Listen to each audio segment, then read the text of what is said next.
Lanjut slide-nya.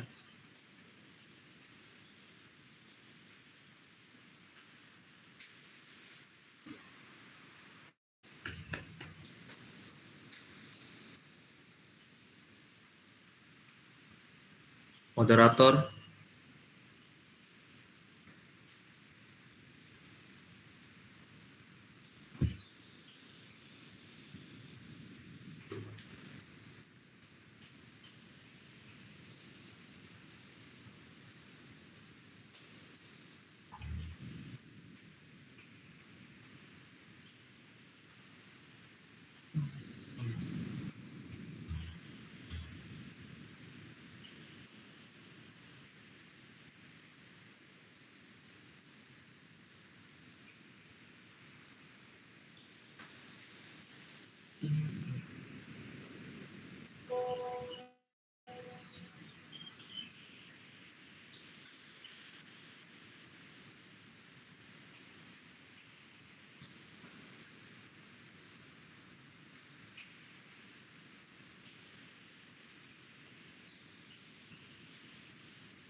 Ya, izin melanjutkan. Anggota kelompok kami yaitu saya M. Damar Fariza, rekan saya Ahmad Rafi Tanjung, Prasti Matriarini, Rizka Wahyu Ananda, Muhammad Sadik Dava, dan Ferdinand Sitompul. Lanjut.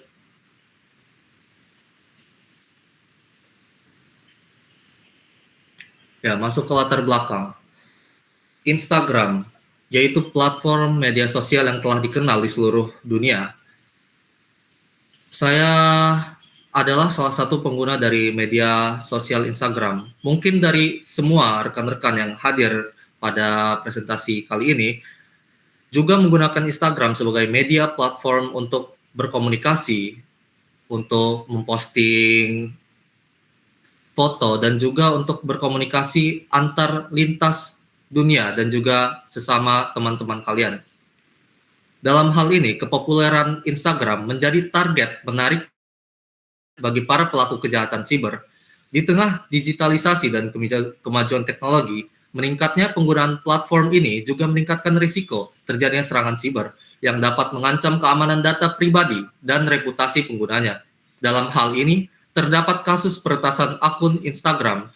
Korban adalah Exco Komite Olahraga Indonesia, yaitu Teguh Arlan Perkasa Lukman.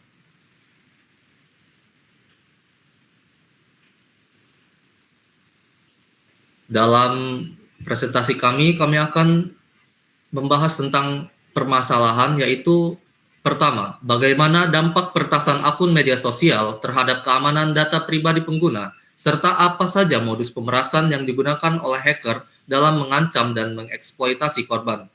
Yang kedua, apa tantangan yang dihadapi dalam penegakan hukum terhadap kejahatan siber, dan bagaimana upaya edukasi serta kesadaran masyarakat dapat meningkatkan perlindungan terhadap data pribadi di era digital.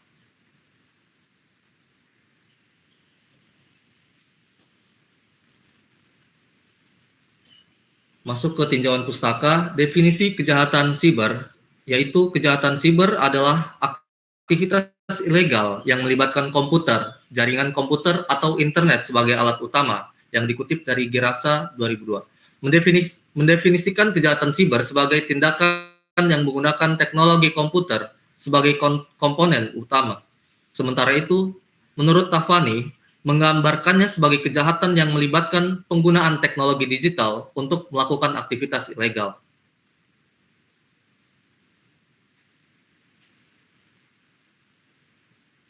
Jenis-jenis kejahatan siber yaitu adalah 1. Pencurian identitas, yang kedua spionase siber, 3. Pemerasan siber, 4. Pencurian data perusahaan, yang kelima pencurian data atau carding. Peretasan data pribadi di media sosial, yaitu termasuk Instagram, sering menjadi target peretasan. Pelaku kejahatan siber dapat mencuri data pribadi pengguna, seperti nama pengguna dan kata sandi yang kemudian digunakan untuk mengakses data sensitif atau melakukan penipuan.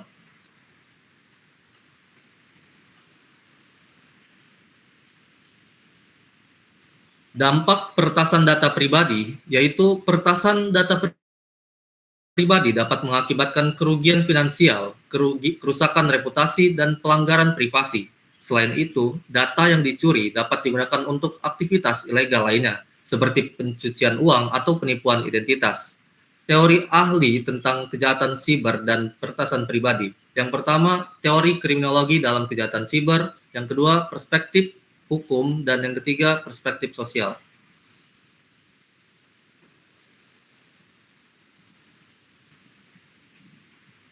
Untuk slide selanjutnya diserahkan kepada Saudara Tanjung.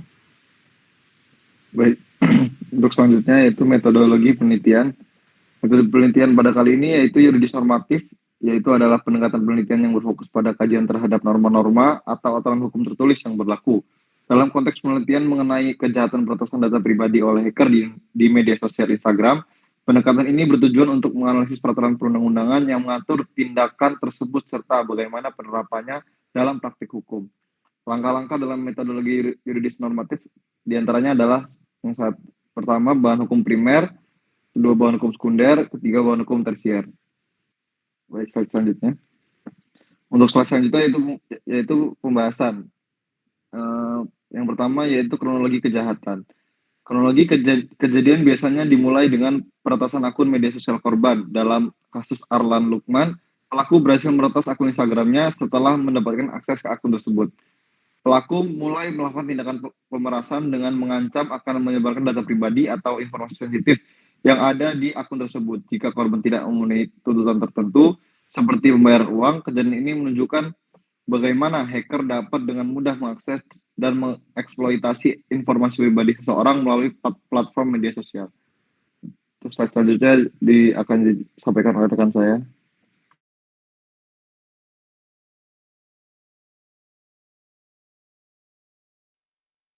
Oke, yang selanjutnya itu ada modus operandi pelaku dalam melakukan cybercrime. Para pelaku umumnya menggunakan berbagai cara, diantaranya peretasan akun, ancaman pemerasan, manipulatif emosional. Ada juga upaya perlindungan dan pencegahan yang melibatkan banyak pihak seperti para pemerintah dan penegak hukum, penyedia layanan, media sosial, pengamatan data pribadi. Namun ada beberapa tantangan besar dalam penanganan cybercrime ini, yaitu kesulitan identitas pelaku, yurisdiksi lintas batas negara, keterbatasan kapasitas aparat penegakan hukum, kendala pembuktian digital. Slide selanjutnya. Selanjutnya juga ada dasar hukum yang mengatur kejahatan hacker di Indonesia. Yang pertama yaitu merujuk pada Undang-Undang Nomor 11 Tahun 2008 tentang informasi dan transaksi elektronik, khususnya pada pasal 30, pasal 32, serta pasal 46. Yang selanjutnya yaitu ada Undang-Undang Nomor 27 Tahun 2022 tentang perlindungan data pribadi, yaitu terdapat pada pasal 65, 67, dan 68. Dan yang terakhir juga terdapat di Kitab Undang-Undang Hukum Pidana, tepatnya pada pasal 362. Selanjutnya akan diteruskan oleh rekan saya.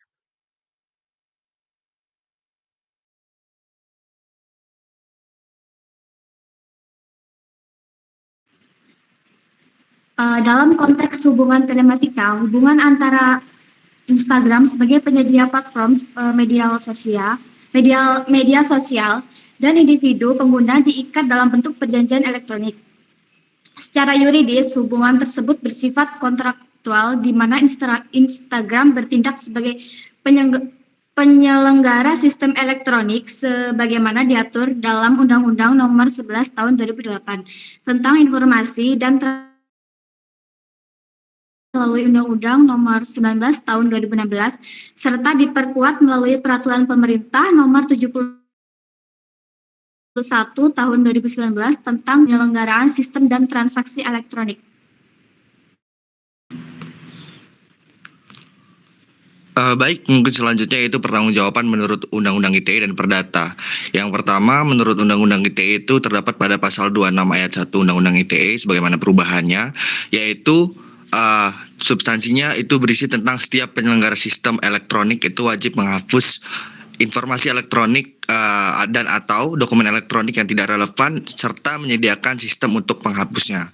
Selanjutnya yaitu terdapat juga dalam pasal 15 Peraturan Pemerintah Nomor 71 Tahun 2019 sebagai penguatnya, dan selanjutnya yaitu menurut hukum perdata dalam aspek keperdataan kegagalan Instagram menjaga data pribadi pengguna dapat dikualifikasikan sebagai wan prestasi pasal 1243 KUH Perdata atau perbuatan melawan hukum pasal 1365 KUH Perdata. Selanjutnya kesimpulan.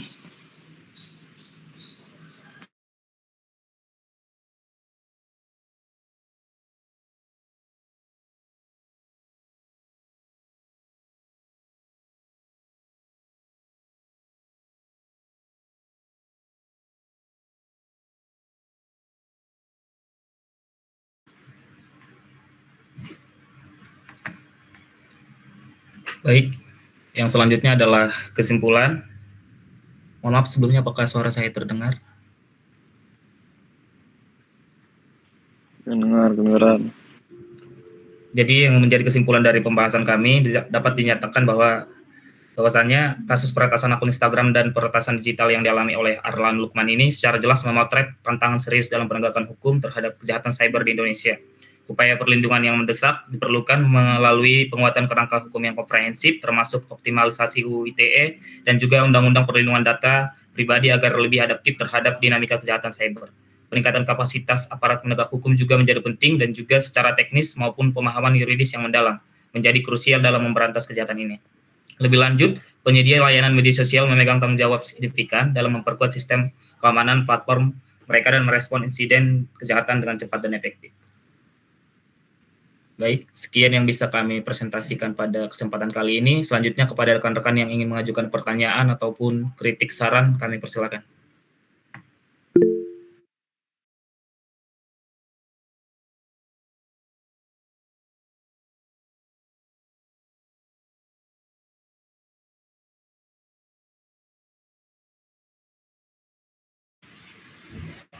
Ya, untuk Vina, dipersilakan apa yang ingin ditanyakan.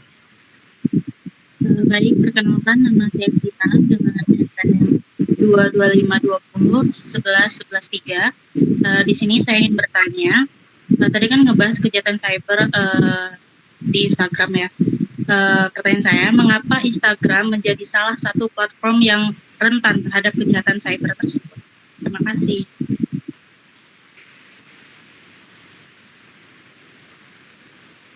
Ya, sama-sama.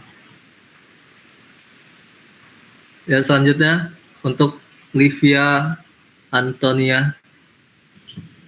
Baik, selamat siang. Saya ingin bertanya terkait dengan kasus apakah ada motif di balik peretasan seperti motif pribadi, politik, atau motif lainnya, dan bagaimana dampak peretasan ini terhadap citra Komite Olahraga Indonesia sendiri. Terima kasih.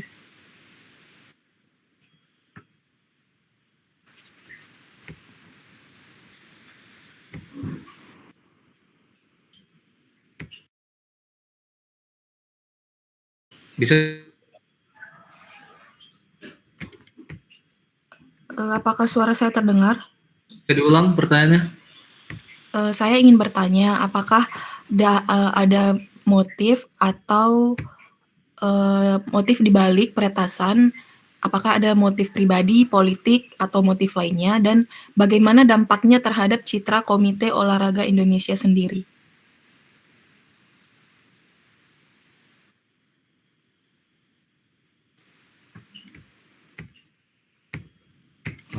Ya, baik. Terima kasih. Ya, izinkan kami untuk berdiskusi sebentar untuk menjawab pertanyaan-pertanyaan tersebut.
Ya, saya akan menjawab pertanyaan pertama, yaitu mengapa Instagram rentan terhadap kejahatan cybercrime? Jawabannya adalah karena Instagram menyimpan banyak data pribadi dan sering digunakan untuk membangun citra publik, sehingga menjadi target empuk bagi hacker. Fitur seperti direct message, link bio, dan verifikasi akun juga sering dieksploitasi. Dalam hal ini, peretasan yang dilakukan oleh hacker terhadap akun Instagram Teguh Arlan Perkasa Lukman sangat menjadi salah satu kejahatan siber yang pastinya rentan, karena Instagram adalah media sosial yang menyimpan banyak data. Maka dari itu, Instagram adalah sasaran untuk para hacker. Apakah terjawab, Vina?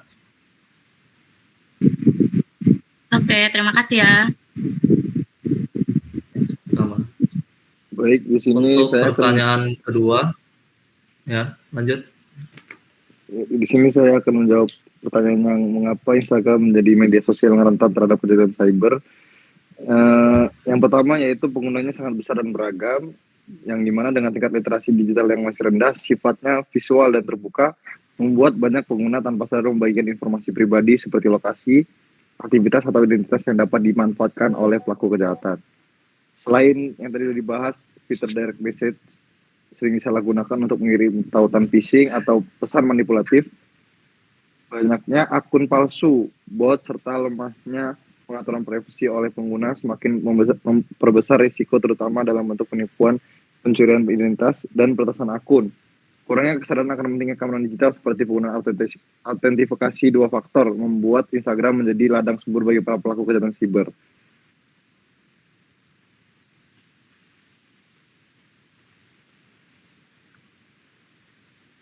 Cukup. Ya. Untuk pertanyaan kedua dari Livia Antonia, apakah ada motif khusus dari hacker yang melakukan kejahatan siber terhadap Teguh Arlan Perkasa Lukman? Jawabannya adalah motif finansial. Karena dalam data yang kami ambil, yaitu inisial MRP, yaitu pelaku dari peretasan ini, telah ditangkap oleh Polda Metro Jaya, bagian reserse cybercrime, yaitu korban diminta mentransfer 100 juta rupiah karena korban keberatan. Akhirnya korban melaporkan ke Polda Metro Jaya. Setelah itu, pelaku yang berinisial MRP ditangkap di desa Maturnu Turne di Kabupaten Pindrang, Sulawesi Selatan. Dan keduanya dijerat dengan pasal 27 ayat 4, junto pasal 45 ayat 4, dan atau pasal 29 junto pasal 45B Undang-Undang Nomor 19 Tahun 2016 tentang perubahan atas Undang-Undang Nomor 11 Tahun 2008 tentang informasi dan transaksi elektronik dengan ancaman hukuman maksimal 12 tahun penjara. Jadi motif pelaku yang melakukan peretasan terhadap akun Exco Ketua Komite KONI Indonesia ini adalah motifnya finansial atau ekonomi. Sekian, apakah terjawab? Baik, berarti tidak ada memiliki dampak khusus terhadap komite olahraga itu? Tidak, karena individunya, bukan komitenya yang dihack, tapi individu atau pejabatnya, dan data-data pribadi individu yang menjadi hal-hal yang disebarluaskan oleh pelaku. Baik, terima kasih. Sama-sama. Sekian presentasi yang dapat kelompok 10 sampaikan. Apabila ada kata-kata yang salah, kami mohon maaf.